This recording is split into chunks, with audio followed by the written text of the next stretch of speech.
तो फाइनली दोस्तों power star Pawan Singh का बर्थडे सॉन्ग जो है वो रिलीज हो चुका है, जिस गाने का टाइटल है आरा के होठ लाली। जी हाँ, आज सुबह इस गाने को सारेगामा भोजपुरी की यूट्यूब चैनल से 8 बजे रिलीज कर दिया गया है। और गाने की अगर बात करें तो गाना किस प्रकार का है, लेकिन उससे पहले गाने के डिटेल्स के बारे में बात कर लेते हैं। तो दोस्तों आपको बता दूं कि इस गाने को गाया है पावर स्टार पवन सिंह के साथ कल्पना पटवारी ने, और इस गाने को जो है म्यूजिक दिया है रजत नागपाल ने।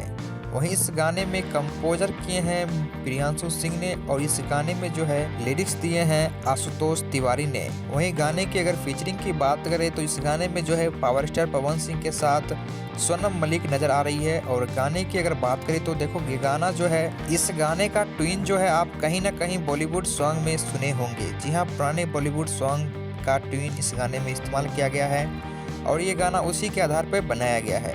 और गाने की अगर बात करें तो इस गाने में पावर स्टार पवन सिंह की आवाज़ जो है बिल्कुल सूट कर रहा है, साथ में कल्पना पटवारी की आवाज़ भी इस गाने में अच्छा खासा फिट बैठ रहा है।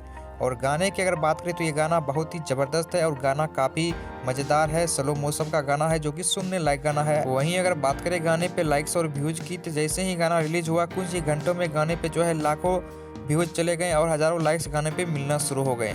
वहीं अगर गाने की बात करें तो आपको स्क्रीन पर दिख ही रहा होगा, गाने को रिलीज हुए मात्र 56 मिनट हुए हैं और गाने पे करीब 2 लाख के आसपास व्यूज जा चुके हैं। वहीं गाने पे अगर लाइक्स की बात करें तो गाने पे टोटल 62,000 लाइक्स मिल चुके हैं। वहीं कमेंट्स की अगर बात करें तो गाने पे मात्र 56 मिनट में 17,000 से ज़्यादा कमेंट्स गाने पे मिल चुके हैं। और इससे पता चल रहा है पावर स्टार पवन सिंह के पावर, कि उनके फैंस उनके गाने का कितना बेसब्री से इंतजार करते हैं और उनके गाने को सुनने के लिए एक्टिव रहते हैं। वहीं अगर आपने इस गाने को सुन लिया है तो आपको ये गाना कैसा लगा अपने कमेंट बॉक्स में ज़रूर दीजिएगा। साथ ही ये गाना एक दिन में कितने मिलियन का रिकॉर्ड तोड़ेगा, इस बात को भी कमेंट बॉक्स में ज़रूर बताइएगा।